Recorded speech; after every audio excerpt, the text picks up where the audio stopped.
Now, this week in the world of sports, everybody's been talking about records and the controversy that goes around those records. And professional wrestling this week was no more the different. Antonio Inoki passed away this past week. And on Smackdown, it was brought to light, which now you can find on Wikipedia as if you use that as an official source, a title reign that now has a little controversy to it, a record, if you will, and that's Bob Backlund's record as WWF champion.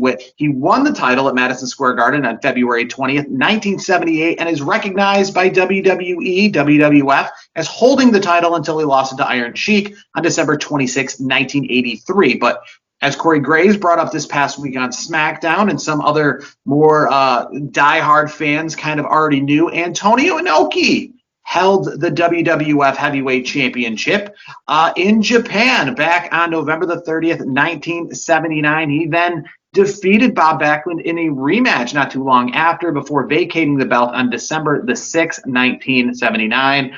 WWF, as I just said, acknowledges that Bob Backlund is the champion this whole continuous time. Doesn't really acknowledge, other than Corey Graves acknowledging the controversy on SmackDown this past week.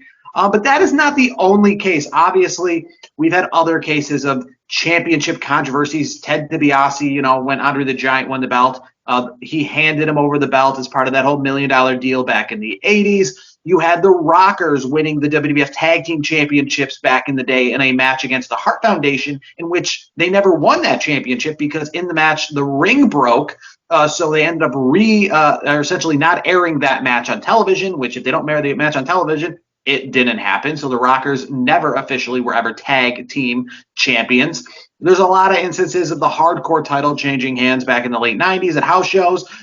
Somebody would go into the house show with it. They'd lose it like 5 or 6 times, but before the show was over, they'd win it back. A lot of those aren't really acknowledged in the history books. So with this and many other, Ric Flair, to some people, maybe 21-time world champion, what importance do you take on all these non-acknowledged records in the world of professional wrestling, especially now in the internet age, that they're coming to light, that they obviously were never intended to back in the days of the 60s, 70s, and 80s when there was no video footage and it was just rumor and hearsay? Yeah, I mean, you always get the phrase that pays is rumor and innuendo. I've heard it on multiple podcasts over the years. Again, you didn't. If there's video that that's cool. That's obviously what you want, because you want to see this actually happen. But you can't. You got to take it. You got to take the word of the people that actually were there in attendance. So my biggest takeaway from it is, if I'm not mistaken, I think it was Vince's way to make sure Hulk Hogan was the first 3-time champ. If I'm not mistaken, I think that is something along those lines. If I'm not mistaken, I think it's more of a Hulk Hogan thing than anything. But to your point about the hardcore championships at live events, I don't mind it not really counting, so to speak, because at live events, does it really go in the record books? Really? You know what I mean? It's not.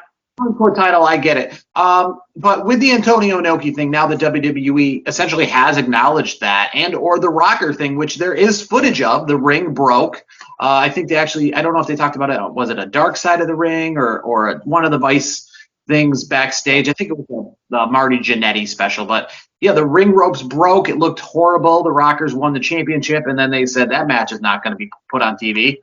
So the Rockers had to walk back over to the Hart Foundation and hand them the titles. But now that we've seen those things show up on television, should they be acknowledged in the official WWE record books? Because on occasion, WWE does put out and publicize books that they sell at local bookstores, Amazon, and has records. Should these things be recognized in the books, or should what WWE has given us this whole time just be what is recognized?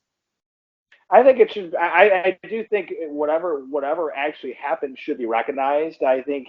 And I know what you're referring to a particular baseball player with a particular amount of home runs in a certain league that actually isn't the actual number of home runs. That's a whole different topic. But I think if it happened, it should be acknowledged. And I don't know why it would take 40 plus years for this to actually come to light. And unfortunately, it comes at a point where they're announcing his passing, Inoki's passing. That's the worst part about it. It's like, okay, so you never acknowledged it, and now you're acknowledging it after he passed away. And I just that part of it kind of stings a little bit.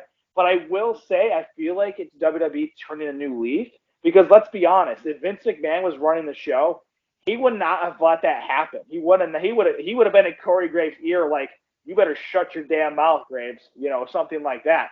So that's WWE turning a new leaf, and I think that's just a byproduct of where the business is going under the new regime. So I mean, I think they should, fix that in the record books and let it show the way it should be showing, and then we just move on.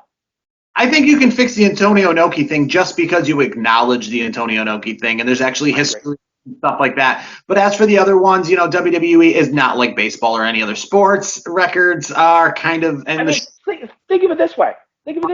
It's the live events are almost like preseason games. You can think about it. It's just tune-ups. That's all it really is. I mean, it's weird because it's in between actual shows. But if you think about it, it's not on television, so to speak. So to me, it's almost like tune-up games. In WWE, but obviously back before television days of the 70s, every event was a live titles change at any event because they were all of equal importance. So I think the Antonio Inoki thing, it does stink, like you said, though, because it came in his passing. And there was no hard feelings against that guy. So it's not like one of those things where I could also relate to baseball, where I personally feel that Pete Rose is going to get inducted into the Baseball Hall of Fame once he passes, because that is kind of a stick it to him kind of thing where they don't want him to be around at the time. They don't want to have him have a speech. It's kind of the punishment that he deserves, that Major League Baseball feels that, they handed down a punishment and they want him to serve that punishment. So as soon as he passes, I think they'll put him in the Hall of Fame because his punishment will have been served. It's a lifetime ban. Once you die, the lifetime ban is over. But Antonio, it is kind of not as that way because of the fact that there is no hard feelings towards Antonio Inoki, and it is a shame because so many good things happened out of him. He did so many things in his life that really helped bring wrestling and the world together. I mean, if you remember, he was a part of that big WCW thing in North Korea, and brought the WCW wrestlers in North Korea. He brought Muhammad Ali, into the world, into professional wrestling, where they had matches that really put wrestling on the map to people who don't normally watch wrestling. So, I mean, he was obviously older. It wasn't so much of a tragic death for Antonio Inoki, especially too when he's lived the life of professional wrestling. But it is at least nice maybe that in passing they will acknowledge his championship reign and something will essentially be memorialized in his name. I agree.